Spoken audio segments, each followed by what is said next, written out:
As the title says, this is for chapter 635 of Kingdom. What happened here? After a long chain of events, the Zhao soldiers inside Gyou has been pincered by the refugees in Kanki's army. The refugees Earl Choki was trying to save and protect ended up being his undoing. By trying to save everyone, he let in more people than they could monitor. The food stores were already overwhelmed, but Osun's spies burnt several of them, forcing them to hide the fact that they didn't have enough food for everyone.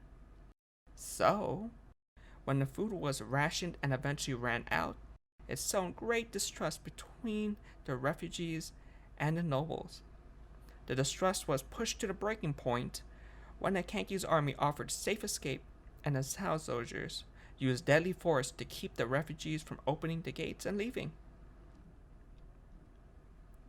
The refugees overwhelmed the soldiers, opened the gates, and wrecked the mechanisms used to open and close the gates. If the Earl had turned away the horde of refugees, Gyou might not have fallen. What if the Earl was truthful and told everyone that the food stores were not enough for so many refugees? And what if the Earl told everyone about the several of the food stores burning down afterwards? Panic and fear. The refugees would have opened the gates much sooner. The Earl had failed Zhao, so he jumped from the top of the building and took his own life. The end. Now that I think about it, couldn't Yotano and Kanki have swapped places? Her men could have bum rushed and then climbed the walls. The siege of Gyou could have ended much earlier. The Enshu tribe would eventually climb the walls that ladders can't even reach. If they could climb a mountain fortress like Ryuyu, they can climb these puny walls.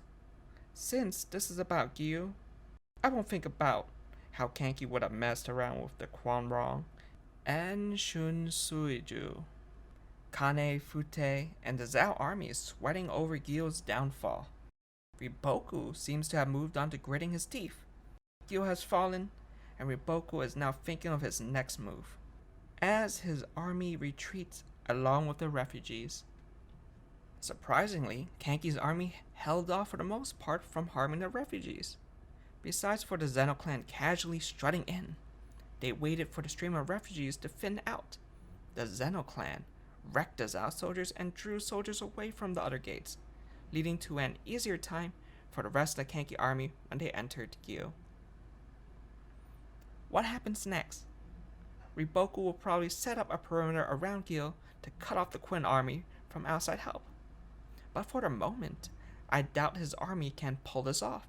Exhausted, demoralized, and accompanying refugees, Riboku's army is in no position to even stay. Did Kanki ever get off his butt? We'll never know. What is Osun's surprise way to solve the massive food problem? It seems a lot of people think the food could be delivered by boats on the Yellow River. It could even be something related to the request Osun made in chapter 499 just before starting the war. But you know what? I would like the surprise to be neither of those things. I want to be surprised. At the end, when Osun talks with Kanki, their conversation seems very casual. Kanki's like, "What's up you so long?" Osun's like, "Riboku was better than I thought." But there didn't seem to be any malice in his words, or even as an insult.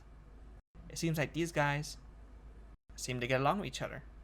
So I'm thinking, don't forget, Kanki is a person who just wants to see the world burn. And what's the best way you can see the world burn?